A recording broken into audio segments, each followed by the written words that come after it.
alunos da Escola Estilos EJA EAD. Eu sou a professora Cláudia de Matemática e nós vamos trabalhar a etapa 3 desse conteúdo, tá? Vamos trabalhar progressões no primeiro momento e depois no segundo momento vamos ter mais conteúdos, tá? Vamos começar com progressão aritmética, tá? As progressões, elas têm uma característica que, no caso, assim, é comum em todos os números dessa sequência numérica, no caso, tá? Então, na progressão aritmética, nós vamos observar a razão, que é sempre a partir do segundo termo, quando você subtrair dois termos consecutivos, digamos, o segundo menos o primeiro, vamos obter um número. Se você fizer o terceiro menos o quarto, esse número tem que ser igual. Então, se chama razão. A razão ela vai ser constante, tá? Se a razão é 2, sempre que você subtrair dois números consecutivos, o R vai ser igual a 2, tá? Eu quero trazer para vocês no slide, vocês podem me acompanhar, os tipos de PA, que nós temos crescente, decrescente ou estacionária, tá? A PA crescente, quando o R é maior que zero, tá? Se for a partir de zero, essa PA vai crescendo, tá? Se a razão for menor que zero, quando que a razão é menor que zero? Quando for um número negativo, tá? Quando ela for um número negativo, essa sequência de números, ela vai decrescendo. Então, ela vai ser uma PA decrescente, tá? É bem importante você saber classificar se ela é crescente, decrescente ou estacionária. Quando ela é estacionária, o R é igual a zero. Então, é o tipo de sequência mais simples, que eu até coloquei um exemplo para vocês, que é 3, 3, 3, pode ser 4, 4, 4. Então, todos os termos vão ser iguais. Sempre que você subtrair esses termos, nós vamos ter a razão igual a zero, tá?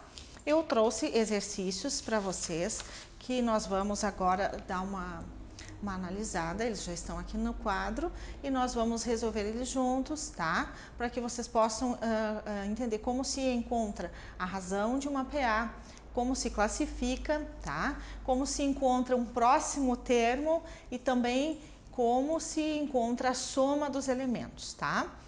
Então, nós vamos estudando, eu vou mostrando para vocês, tá?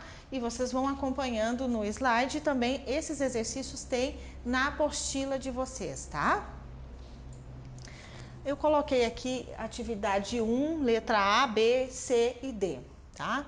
Aqui nós temos uma PA, 9 e 16, tá? Para a gente calcular o R, a razão, nós vamos fazer esse número menos esse. 16 menos 9, tá? Que é 7. Então, a razão dessa PA é 7, certo? E a gente já observa que ela vai crescendo. 9 para 16 já cresce. Então, o próximo termo aqui seria mais 7 e assim sucessivamente, tá? Então, essa é uma PA crescente, tá?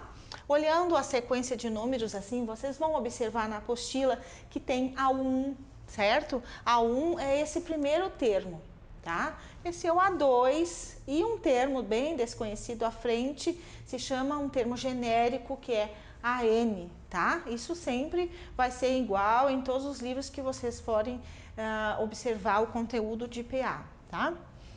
Nessa segunda sequência aqui, nessa PA aqui, 5 e 1, eu vou fazer 1 menos 5. Sempre o segundo menos o primeiro. 1 menos 5. Como 1 é menor que 5, então vai ficar um número negativo. Menos 4, tá? Então, agora aqui nós temos um R menor que 0, tá? Então, essa sequência ela vai ser decrescente. E a gente já observa aqui, tá? O próximo número vai ser 1 menos 4, tá? Por que eu não vou somar? Porque o número é negativo, tá? Na sequência da letra C, nós temos 1, 4, 7 e pontinhos. Esses pontinhos sempre significa que essa sequência de números, ela continua, tá? Então, aqui, 4 menos 1. Se você quer, como tu tem o terceiro termo, também se pode fazer 7 menos 4, tá? 4 menos 1 é 3. Ah, mas se eu fizer 7 menos 4, também é 3, porque isso aqui é uma PA, tá? E essa é a característica da PA, a razão dela é constante. E como o R é maior que zero, essa PA é crescente. E por último, nós temos 9 e 15. Então, 15 menos 9, 6, e consequentemente, essa PA é constante, tá? O próximo exemplo que nós temos aqui, está pedindo para calcular o oitavo termo dessa sequência aqui, 6 e 10. Para mim fazer isso, primeiro eu tenho que calcular a razão. 10 menos 6, então a razão é 4. Agora, basta somar a razão sempre no último termo. Eu tinha 6 e 10, eles estão repetidos aqui. Esse é o primeiro termo, esse é o segundo termo. O terceiro termo eu somo 4, que é o meu R, tá? Se fosse 2, eu ia somar 2. Se fosse 20, eu ia somar 20. Mas aqui é 4, então eu vou somar 4 a cada termo. 10 mais 4, 14. Esse é o terceiro termo. O quarto termo eu somo o 4 aqui no 14. 14 mais 4, 18. 18 mais 4, 22. 22 mais 4, 26. 26 mais 4, 30. 30 mais 4, 34. E daí eu coloquei em cima a numeração dos termos, tá? Para vocês observarem que esse aqui, que é o oitavo termo, é o valor 34, tá? Então, o oitavo termo, 34, tá? Existe outra maneira de calcular o termo de uma PA? Sim, temos uma fórmula para números maiores, tá? Esse termo aqui, eu estou pedindo o oitavo termo, eu já tenho 2, então é só 6, é fácil de calcular. Mas se eu pedisse o 20º termo, ficaria bem complicado tu ir somando 4 até chegar no 20º. Então, existe uma fórmula na apostila de vocês, tá? E nós não vamos detalhar ela, porque ela está ali para vocês estudarem, mas ela não vai cair na prova, tá, gente? Então, não fiquem preocupados, mas é importante vocês olharem a fórmula e tentarem entender. Ela é muito simples e bem fácil de ser usada. Tá? Mas sempre que você somar a razão, sempre você consegue encontrar os próximos termos de uma PA. E o último exemplo que nós temos aqui está pedindo a soma dos termos dessa PA.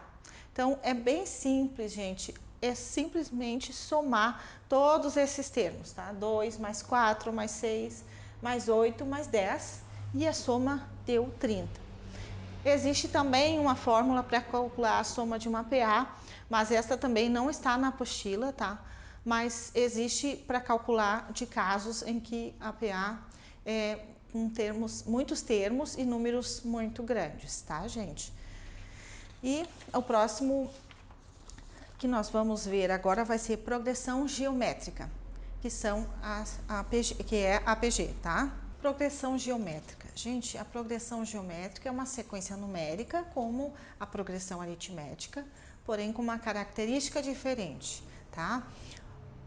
O que nós vamos caracterizar sempre na progressão geométrica? Quando você divide o segundo termo pelo primeiro, observe, é divisão agora, não é subtração. Sempre você vai obter um número constante, tá? Esse número que é a razão vai ser representado pela letra Q de quociente, tá? Então nós vamos trabalhar com quociente, com divisão. Não é subtração e soma, agora é divisão e multiplicação. Por isso, progressão geométrica. Vocês vão observar também que ela aumenta muito rápido, ela aumenta geometricamente, tá? A multiplicação ela faz o número aumentar muito rápido, tá? Então eu coloquei exemplo para vocês ali, uma PG 2, 4, 8, 16, tá? E vai indo. Para calcular a razão, que eu já coloquei ali, a letra Q, tu vai fazer 4 dividido por 2, ou 8 dividido por 4, tá?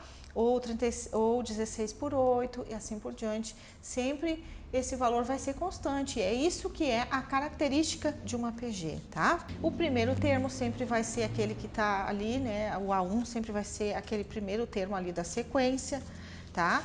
E existe também a classificação das progressões, elas podem ser crescentes, decrescentes, e nós temos um caso novo aqui que é alternante, pode ser alternante ou constante, tá? Quando ela é crescente? Quando a razão é maior que zero e os termos são positivos, tá? Quando ela pode ser decrescente? Quando o Q, né, a razão é menor que zero e os termos são positivos também, ela vai decrescer. E quando ela for constante, o Q vai ser igual a 1, tá? Antes a PA constante, o R era igual a zero, tá? Aqui é 1, o Q é igual a 1. Então, quando você multiplica 3 vezes 1, continua 3. 3 vezes 1 de novo, continua 3, tá? Então, o Q aqui é 1. E alternante, o que quer dizer alternante? Ela vai alternar números positivos e negativos, tá? Eu coloquei o exemplo aqui para vocês, que esse é o caso mais importante, assim, diferente, que vocês têm que cuidar, tá? Que esse caso acontece quando a razão é negativa, tá? Então, vai ficar ali, o exemplo é 4 menos 8, 16 menos 32. Observem que alternou o sinal. O primeiro número é positivo, o segundo negativo, o terceiro positivo e o quarto número negativo, tá? Agora nós vamos ver os exercícios que eu já coloquei aqui no quadro para vocês, tá? Ensinando a calcular a razão, classificando, calculando o próximo termo e assim por diante, tá? Vamos olhar esse aqui. Exercício 1, letra A. Nós temos uma PG com 3 termos e pontinhos, quer dizer que ela continua, mas a gente só precisa disso aqui para classificar ela e calcular a razão. Então, 2, 8 e 32, tá? Agora aqui, letra Q, de quociente, tá? 8 dividido por 2. Poderia também colocar na forma de fração, 8 sobre 2. 8 dividido por 2 é 4. Se eu fizer 32 dividido por 8, vai ser 4 também, tá? E é essa característica da PG. E essa PG, ela é crescente, tá? Os números são todos positivos e a minha razão é maior que zero. Na letra B, nós temos aqui a PG que tem o primeiro número negativo, o segundo positivo, o terceiro negativo, tá? Essa aqui eu já posso olhar ela e ver que ela é alternante. Mas, para mim ter certeza, ela precisa ter a razão negativa. Vamos fazer o cálculo da razão também, tá? Então, 30 dividido por menos 10. Vejam que aqui eu coloquei em forma de fração, para vocês observarem que é tudo a mesma coisa, tá? 30 dividido por menos 10, e o Q é um número negativo, portanto, menor que zero, tá? E no exemplo C, 1, 3 e 9. São todos números positivos. 3 dividido por 1 é 3. 9 dividido por 3 é 3. E esta PG é crescente, tá? E o último exercício, vamos passar para cá, para ficar melhor para vocês, é esse aqui. Menos 36, 36 menos 216. Vamos calcular a razão. 36 dividido por menos 6 vai ficar menos 6, tá? Um número positivo e outro negativo, o resultado negativo. E esta PG é alternante, tá? Alterna os sinais, negativo, positivo, negativo. O próximo termo seria um termo positivo, tá? E para mim descobrir o próximo termo, essa é a questão 2. Calcule o quinto termo da PG, 9 e 27 pontinhos, tá? Eu tenho 2 termos e eu preciso calcular o quinto termo, então eu tenho que andar mais 3 números, tá? O que eu tenho que fazer? Primeiro, calcular a razão. 27 dividido por 9, que dá 3, certo? E agora eu começo com esses 2 números, que esse é o primeiro termo, esse é o segundo, e eu quero calcular o próximo, que eu fiz aqui para vocês. Eu vou multiplicar 27 por 3, que é a razão, que vai dar 81. Esse é o terceiro termo. O quarto, eu vou fazer 81 vezes 3, que dá 243. E por último, 243 vezes 3, que dá 729, que é o quinto termo. Tá, pessoal? Esse é observem que agora na PG não pode somar a razão, tá? A maneira de calcular o próximo termo na PG é multiplicando, tá? Antes nós estudamos na PA adicionando a razão ao termo. Aqui nós vamos multiplicar, tá, gente? Então, esse é o conteúdo da primeira parte da etapa 3, tá? Eu aguardo vocês no próximo vídeo dessa mesma etapa. Até mais!